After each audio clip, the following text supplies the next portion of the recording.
guys, so we need to figure out who has the power in a particular government and what role do the people play in that government, the citizens. Why do some governments continually take away people's rights? Do they make life more difficult for the citizens and really just disrespect their quality of life? Whereas other governments continually seek to improve their quality of life of their citizens and make their lives overall better and promote their freedoms. We can answer that by looking at two types of governments, democratic and authoritarian. This video will discuss just that, democratic and authoritarian governments. As you watch this video, you need to complete your capture sheet and submit it to Google Classroom prior to the start of the next class. To complete your capture sheet, you need to define both what a democracy is and an authoritarian government is here, and list specific examples of types of countries or countries that have that type of government. Then you're going to compare and contrast the two by listing things that are specific to democracy, listing things that are specific to an authoritarian type government, and then in the middle here you'll list any similarities between the two, and there are similarities. The two types of government that we're going to look at today are authoritarian and democratic. In an authoritarian system, total rule is supported, which means that who's ever in control, whether it's a dictator found in a dictatorship, a king or queen found in an absolute monarchy, or a small group of elites found in an oligarchy, they have total power, and citizens have no power over their authority. There's no constitution usually to keep them in check, so usually they are very powerful. A prime example of that would be the dictator Adolf Hitler, who controlled Nazi Germany during World War II.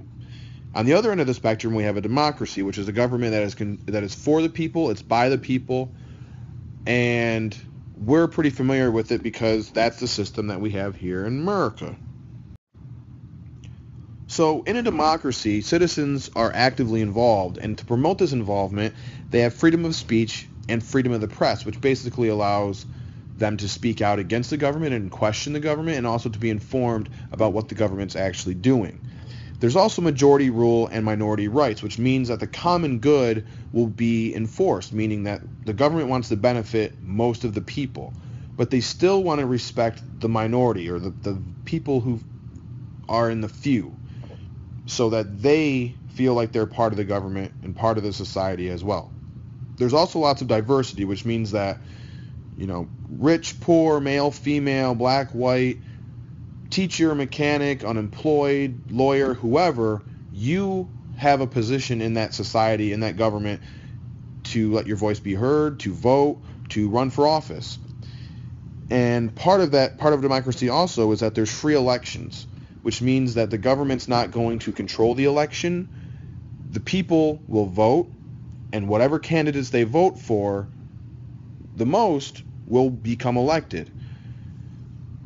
Finally, democracies are ruled by law, which means that the leaders have to respect whatever rule book, usually a constitution, while they do their job. They can't just throw someone in jail because they feel like it. They have to follow the Constitution.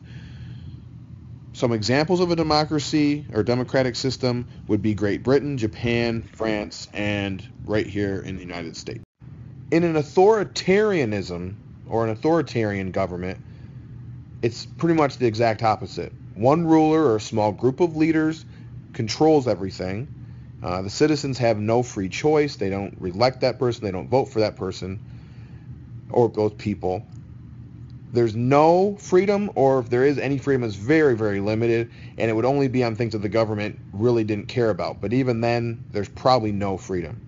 Leaders come from the same group, so it might always be somebody from the military. Like the highest ranking member of the military is where we get our leader from.